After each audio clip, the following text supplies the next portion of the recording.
Hello, everyone. Welcome. It's Alisha here at Cosmic Gateway, and I am joined here by the one and only wonderful Jeff, who interviewed me on his podcast going back about a month ago. And we've been in contact since then, and we've been having the most magnificent conversations and sharing. And we decided to start to collaborate on a project where we're going to probably sit down once a week. We'll see how we go. And we're just going to have a conversation, just a chat. We're going to be talking about all sorts of different topics, from ascension to spiritual journey to who knows what, where we're going to go. But just an informal conversation that hopefully will be educational, fun, and a bit of storytelling too. So thank you so much, Jeff, for being here. Much Oh, it's great to be appreciated. here with you. Thank you. I appreciate it. So maybe we'll just start a little bit, because last week when we connected, I put you onto an amazing woman by the name of Dolores Cannon to go and have a look at. Do you want to talk a little bit about what that was like for you in going and having a look at her work, and what sort of came to mind? Oh, thank you so much, Alisha. And I want to thank you. I think I had heard her name a couple of times over the years, but I had never, and I'm so glad that you brought this up, because I immediately went to the internet to read about her and to watch a couple of her longer. One of the talks was about the third wave of volunteers. I can't remember if I'm saying that right. Yeah. And then also the convoluted universe. And I literally was blown away that she was literally dealing with subjects back in I believe it was in the 60s. And this is even before, I believe even before, Ram Dass was known about here in the Western world. And possibly, I don't know if that was necessary. I don't know the exact year that she started writing and doing the work that she was doing. But I get the sense from listening to her that this was before anyone was really talking about past life regression, and that anyone was talking about that realm at all. And it was absolutely mind blowing that someone who, I believe, and I can't say with 100% certainty, but based on what she was sharing, that she had no exposure to any Eastern thought and philosophy, Hinduism, Buddhism. She didn't mention any sort of familiarity with indigenous beliefs or traditions, here in the United States or anywhere else, in the Americas.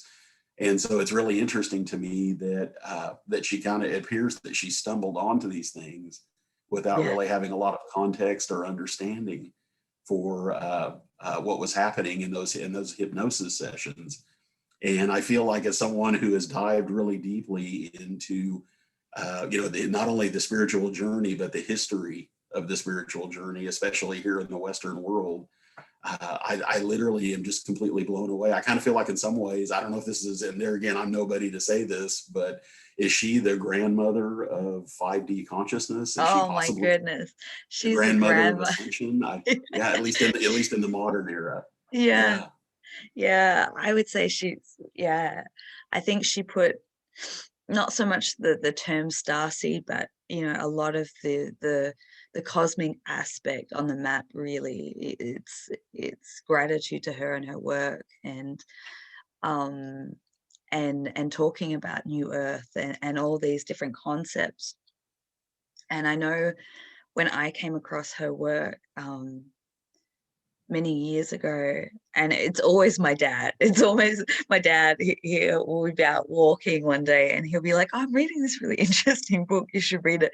And I'm like, and he's like, "Oh, it's compiled of all these sessions, regression sessions," and fascinating to my dad, because one of them in the book, Three Waves of Volunteers and a New Earth, there was a story about a guy who went back to a life of the tree and what that was like, and that incarnation.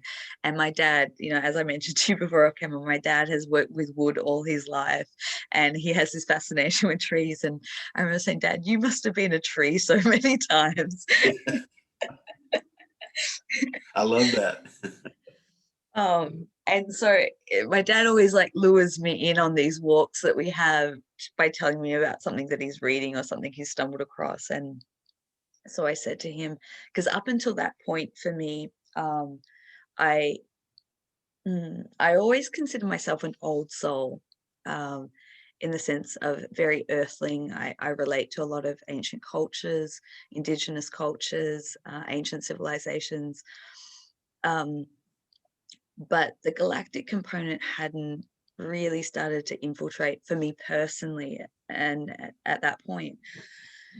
And Dad's like, "Oh, read the book, read the book." So I remember picking up the book, and I read the intro, the foreword, and the introduction, and I just burst into tears. And I was like, Wow.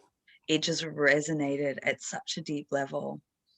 When she talks about when they, you know, when the atomic bomb went off at the end of the Second World War, and um, it sparked alarm bells throughout the cosmos that Earth was in trouble. And this, I think the analogy she uses, this 3-year-old's playing with matches, you know, Yeah.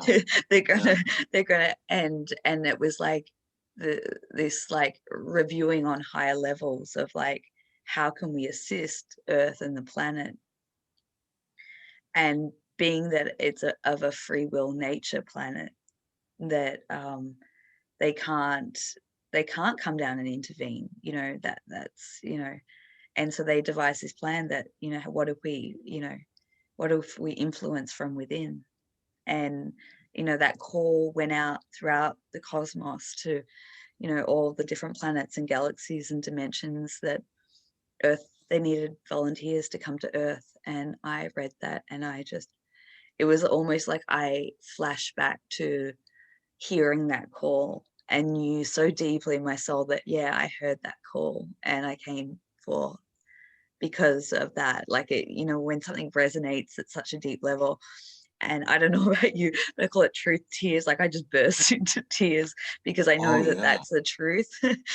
and and then I got really conflicted too, because I was like, I resonate so deeply with being on Earth for many incarnations and such a long time, but then this whole other aspect, and then, bit by bit over the years of trying to merge and understand both, parts, and see how it's all interconnected. It's so fascinating. But what sort of came through for you, Jeff? Like, when you were like stumbling across it, did you have some aha moments, or like, oh wow, like that resonates?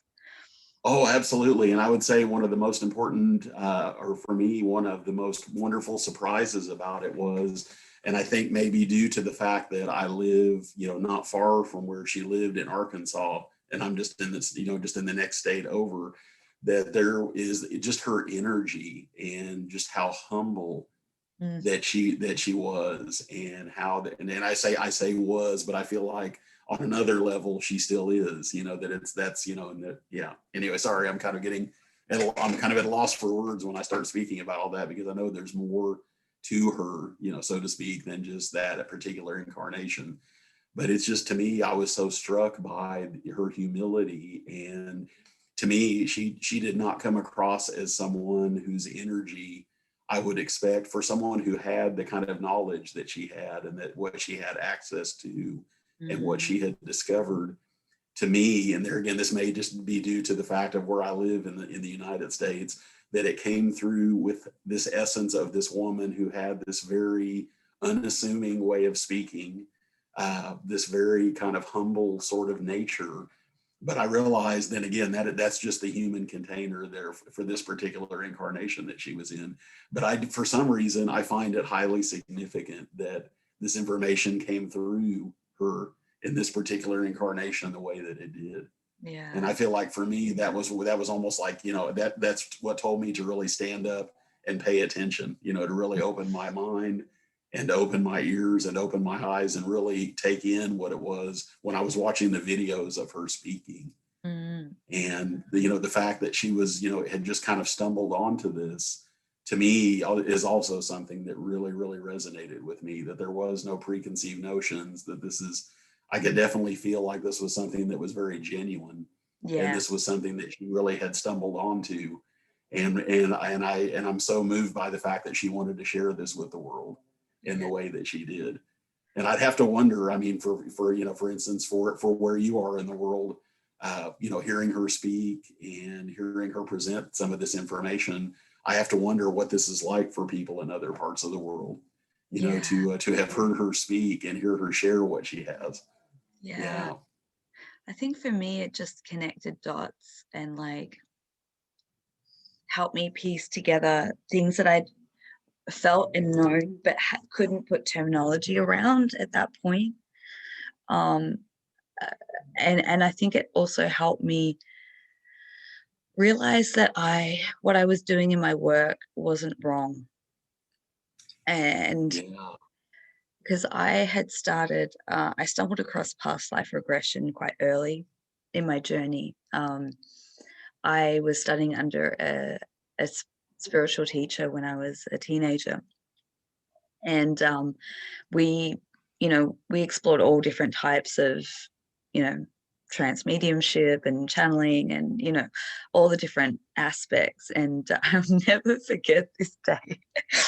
I rock up to class. So it was every Wednesday night, right? And for some reason, I felt really compelled to do full makeup this particular night. I never bothered really, but this day I was feeling really good. I just wanted to put, so I put my mascara on, and I walk into the room, and my teacher says, "All right, so tonight we're doing past life regression, and Alisha, you're going up first." And I was like, "Cool, Oh, wow. awesome. All right." So in a circle of probably about 12 people, he put me in the middle on like a massage table bed and put me under. And because I'm one of those people that go under just like that, and I just instantly went into a past life that was very much pertaining to what I was going through in this lifetime. um, Unrequited love, love and loss, arranged marriage. So I, it hit me so hard that I was crying uncontrollably. I had black all down my face. Oh my goodness. Wow. And I think, I mean, I can't speak for my teacher, but the feeling that I got was that potentially it was a little bit out of his depths. I don't think he realized I was going to have such a strong emotional experience, and so he kind of like took me out and then did a progression, which for people that don't know, it's the opposite to regression. It's taking you into the future, just to kind of stabilize my emotions, because it was so raw in what I was experiencing and witnessing. And so I sat in that classroom and watched other people go through it, and I was like, wow, that's really easy. So I went away from that class and I just started practicing putting people under regression. And sure enough, boom, I could just put them under like that. Boom, boom, boom, boom, boom. And Wow. I reckon I would have put hundreds of people under regression at that point. I was only 19, but it's just something that came really naturally to me. And I was curious and I wanted to explore it. And then I started doing it professionally.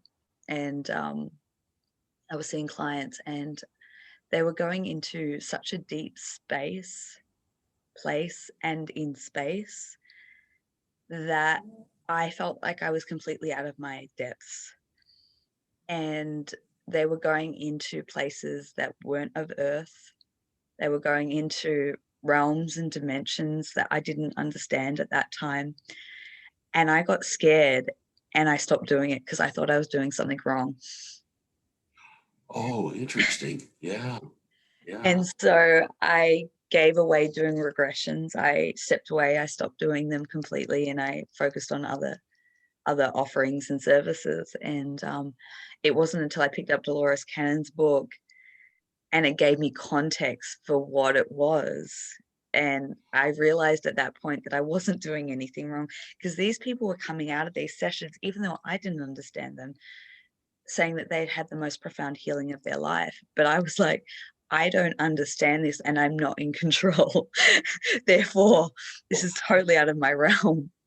And so I think stumbling across her work gave me the relief that there was an explanation for what these people were experiencing in these sessions that I was offering. I just didn't have the context at that point, or the knowing or the understanding of what it actually was. And because it was otherworldly, yeah, it was a little daunting and scary for me, at that time. So that's my personal sort of connection to her work, is that I kind of dabbled down the same path, and kind of, if I had kept going, perhaps I would have, but I didn't have the tenacious kind of exploration that she did. I just kind of go, ooh, this is uncharted territory. So, Yeah. yeah, but like, obviously everything happens for a reason, and now, like, exploring energy work and different healing modalities was definitely a path for me. And I incorporate, clearing past life energy as part of what I do. So I don't necessarily practice regression work anymore, but it's another element that's incorporated. And I think that's how it was always meant to be. So, we get steered into and then off, for various reasons, I guess. So, but yeah, phenomenal woman, phenomenal work. If anyone watching this, if you haven't connected with her work and you do resonate with, you know, being a volunteer, being a starseed, being a wanderer, depending on what school of thought, there's different interchangeable words, but it's, yeah, it's beautiful work.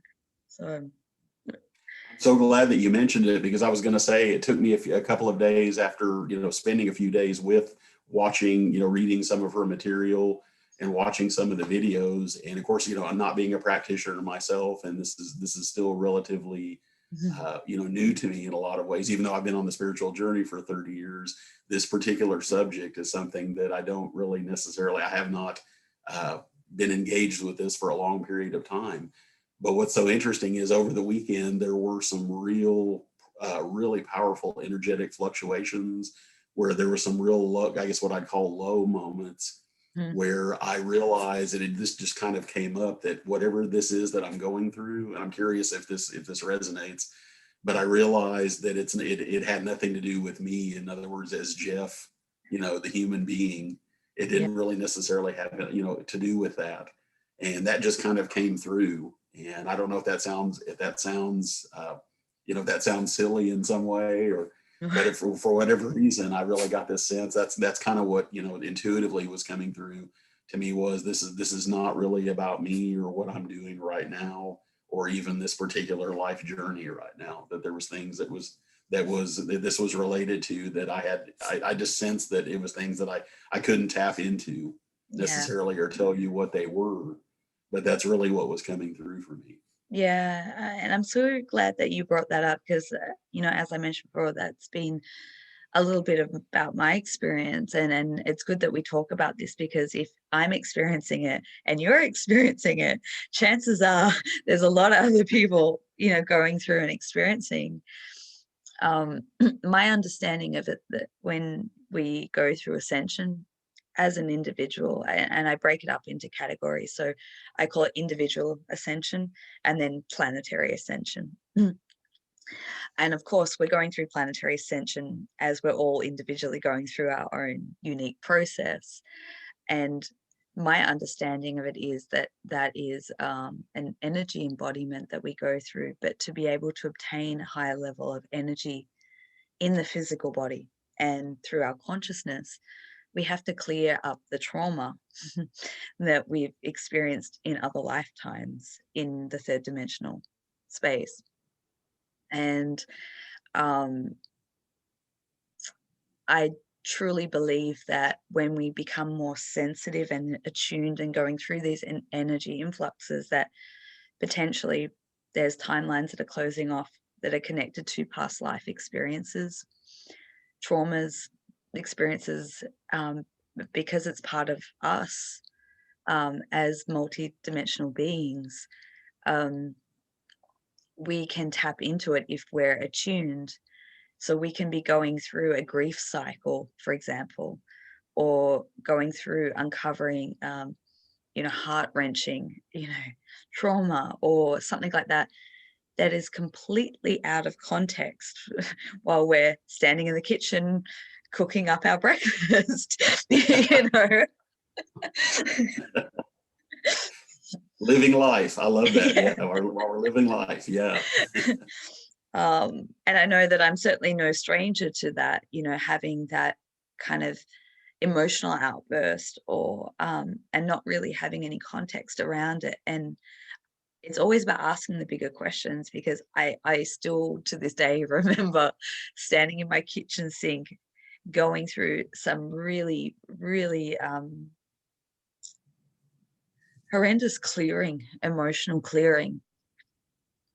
And really, there was nothing wrong in my actual physical life that would create such a deep emotional outburst. And I just remember standing there going, what is going on? And I kind of tuned in, and I was started to get a lot of imagery of a different experience, of a past life experience. And the information that came back to me was that you're re-experiencing what's happening on a different plane of existence that is connected into another lifetime right now. And the guidance was, you just need to kind of sit through this. It's going to naturally close off that cycle or that energetic tether. I like to put it in context like that. And I think that that's very prevalent in what a lot of people could be experiencing right now. Yeah. So I was going to say the other thing too that was coming through after reading her materials. I noticed that, I don't know if this is directly related to, but I feel like there is some correlation or there is some relationship to what I learned through reading about her and hearing her speak, is that I noticed there was a couple of times late this last week and over this weekend that I noticed that when I was really experiencing, when the energies were really shifting, what it felt like, or what I guess my thoughts were, was it felt like I can't do this. In other words, it was almost like as if I didn't know how to just be myself living my life. It almost felt like I was unable. yeah. At least that's what I was hearing in my head. But maybe I also feel like I was feeling it physically. It just felt like there was this inability to just be human and do what I needed to do, even though I guess I realized mindfulness practice really helped, because I realized that, okay, maybe, I'm feeling whatever I'm feeling in my body, maybe somehow it's coming through my thoughts this way, but there really was a physical aspect to it. In other words, I definitely felt a difficulty just doing the things that I normally do. Yeah. And there was almost like this point of being locked up or not being able to really to do anything that I normally do as a human being. And of course, I didn't want to use that as an excuse not to do what I needed to do, but I feel like that's where it really starts to get kind of complicated, doesn't it? It seems like there's the stuff I need to do. I need to be Jeff. I need to take care of what I need to take care of, but I don't feel like I can. And then, so then that kind of starts a spiraling of a whole other emotional roller coaster or tidal wave of guilt and shame about not being able to do what not feeling like I can do what I need to do. And yet at some point I realized I just like, if something just came through, just let it go and just ride it out, just ride the wave. Yeah. And whatever happens. But there was a whole lot of turmoil with me trying to kind of have this conversation with myself about what this all felt like and what I couldn't do. And it was all very, I don't know if you and anyone else could relate to that. Oh my goodness, yeah. It took me years. It took me years to give myself a break, because those extreme moments, they come and go, and when they're intense, they feel like they're never going to end. When you're in it, and I when these experiences started happening to me, I would try and force myself to be what I call high functioning, to get on with my day, to do the things that I would normally do or need to take care of. And I realized that it was just like pushing uphill, because it would take 10 times the amount of energy and effort than it normally would to do a basic simple task.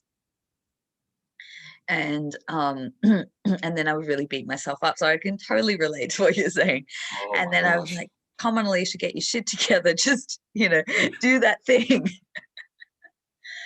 But the reality was that it wasn't in flow, and when I was really struggling with that, I always sort of asked the question, and when I ask, I'm asking it to that higher aspect of myself, the guidance. It's, your higher self is your best guide. And I remember going through what I note and call as timeline collapses, where realities are closing off. So whether it be in past life or just in this lifetime. And I got told that any action that you do is only going to interfere with the timelines, the energetic tethers that are trying to break away right now. Interesting. Yeah. Yeah. Um, Yeah. and that the best thing to do is to sit still through those moments and be in action temporarily, and that will ride through and it will pass through quicker. That was really hard for me to do in the beginning, I'll be honest. I'm Wow. a very action oriented person, and I like to multitask and do 10 things at once. But I had to learn to sit in that uncomfortable stillness of inaction and just ride through those emotions, ride through that physical pain, ride through whatever was happening in my energy field at that time. And that's actually where I learned to connect with artistic things like painting, because I realized that I could just sit in a space and just kind of creatively express and kind of put my focus and attention on something that wasn't, so heavily task related. And that really helped. And I guess it's like adapting to new ways of living and realizing that, and only experience can show you that when you're in that state, trying to accomplish anything is just an uphill battle. And then when you come back into your resonance and back into your full energy, like I feel like when we go through that, our energy is very scattered. And then, coming back in when we have more of our energy in our body, then you can be like hyper productive and you can get like a week's worth of stuff done in like a number of hours.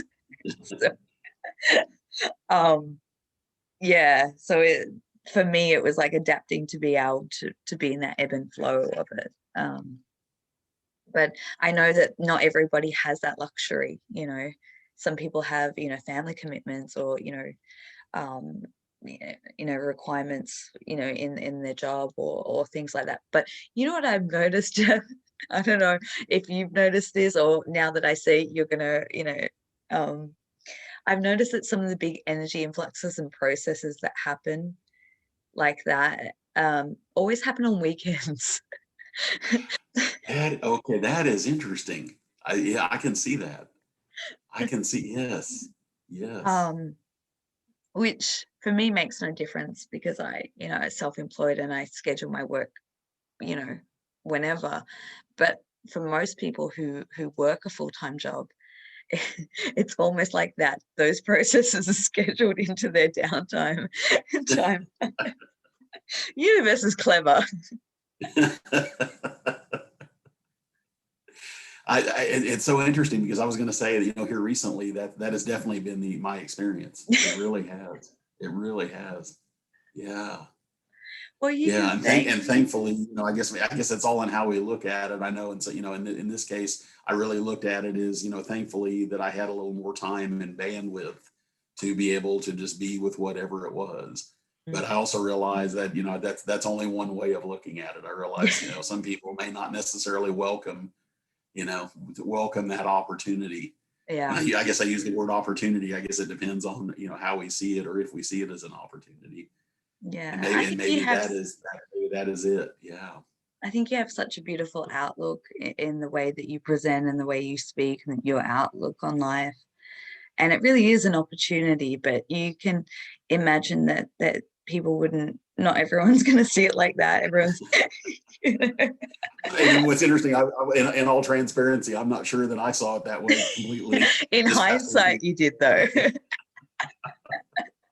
There's some times where it did not feel like an opportunity for anything that I was thankful for. And yeah, it's so interesting how and yet also, thinking about Dolores's work too, what came out of that for me was that there's so, these things that are going on within me, or that I feel like, or, that I'm sensing, that so much of this has very little to do with this particular incarnation of who I am right now.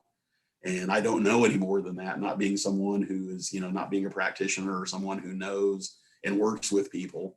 But it just, that's what was coming through to me, that I was really sensing that there was some things that really had to do with something, previous lifetimes, other things that had happened that I really couldn't consciously understand or recall consciously.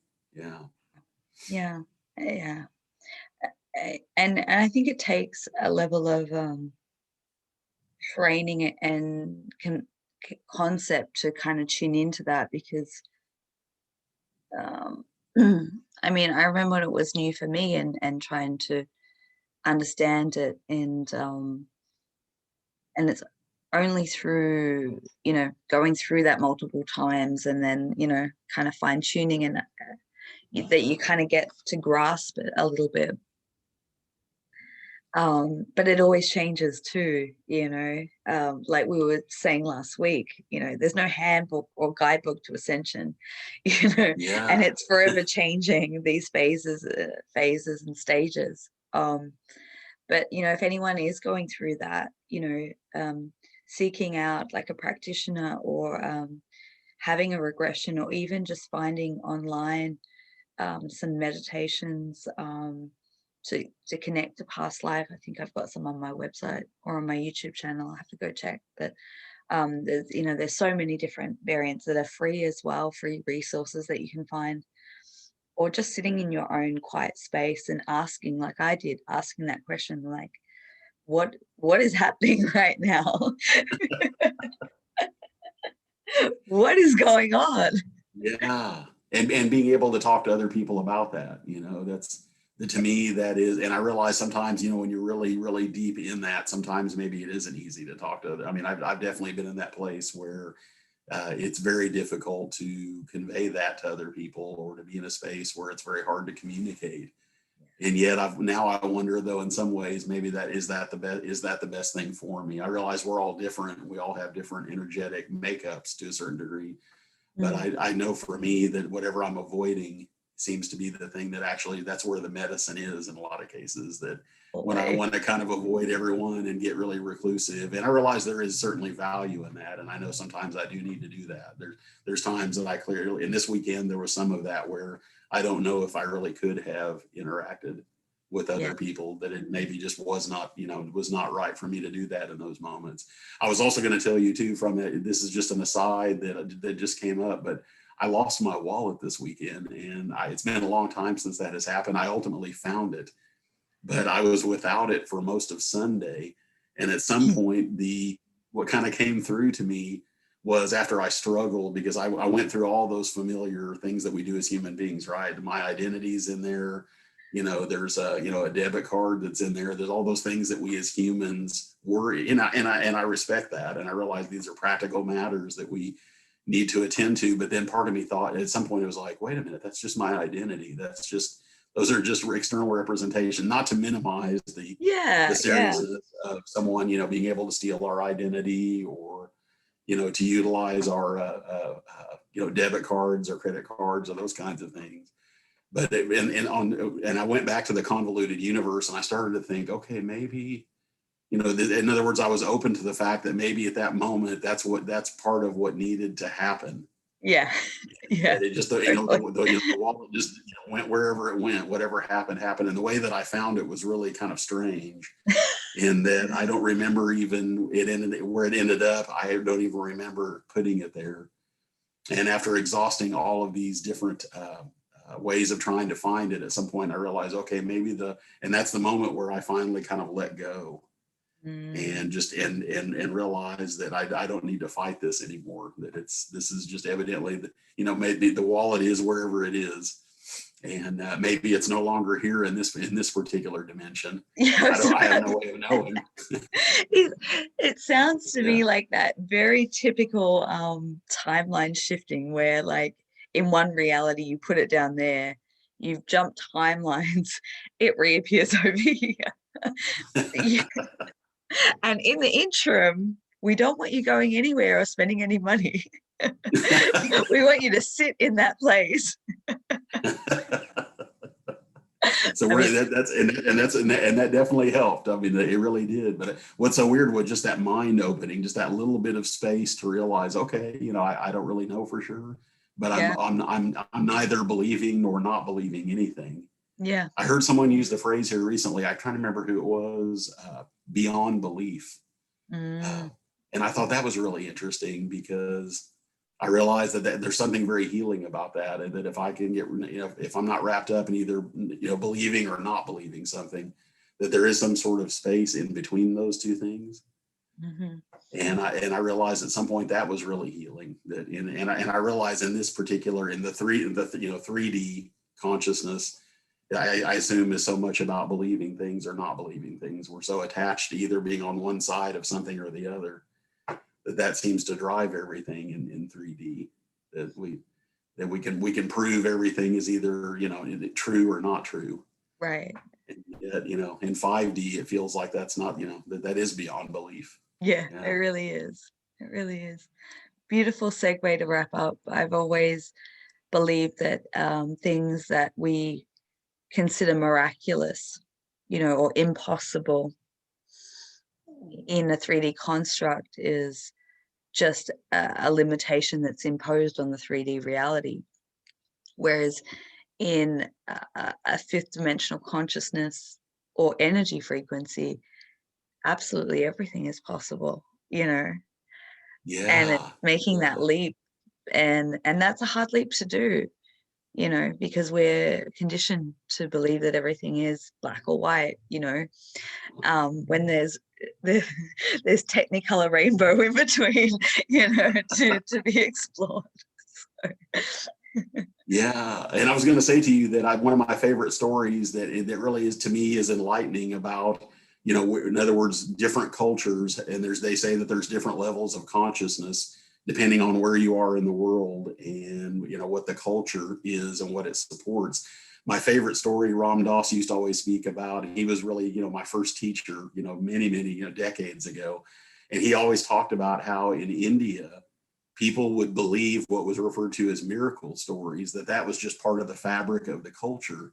And yeah, that it was just so amazing to him to see that in the West, people would immediately discount these stories and not be open to them at all.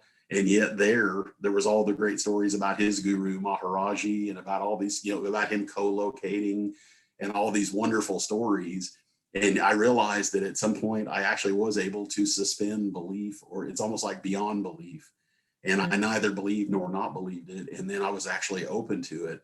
And I feel like that's really where it's at, you know, being in that place where we're just, you know, we're not believing or not believing anything, we're just being with it and resonating with it. And so that's something that I feel like, I don't know if that makes sense or resonates, I but just love that, you know, just being in a culture that really is open to that and supports spiritual work and yeah. spiritual exploration and openness on that level. And I think when you can open yourself up to possibilities of what could be possible, that's when you start to experience more of that.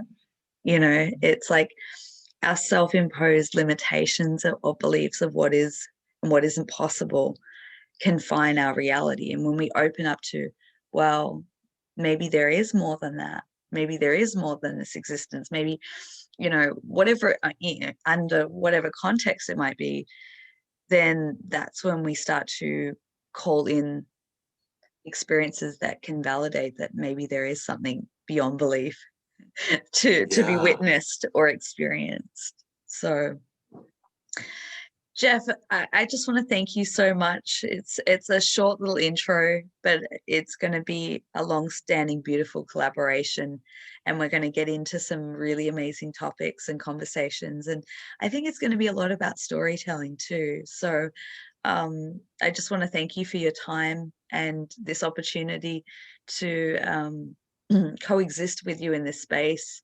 A very supportive space, and I feel like that's what you do, is bring that container of understanding and thought-provoking conversations. And I look forward to doing many more of these with you, and just want to thank everyone for watching. And if you have any suggestions of topics that you would like us to, you know, talk about, please put that in the comment section, and we'll see you next time. So thank you again, Jeff. Oh, Alisha, thank you so much. And I was going to say that I have such reverence for you and your work. And I sense that there are so many other stories that you have to share. And what I love about it is that those things that will happen when they happen. And I'm completely open to that. And I sense that, yeah, it's wonderful to be able to be in a space like this and not have any preconceived notions about, and just to be open to whatever comes forth. And I really honor you for being open to that and for being willing to do that. Yeah. Thank you. I feel the same way. Likewise, Jeff. And thank you everyone for coming on the beginning. They're embarking on a journey of really storytelling. And I think storytelling is what is the power of the personal story, is what can be really inspiring and open other people up to their own experiences. So thank you once again. And until next time, we'll see you on Tuesday Connections. Bye.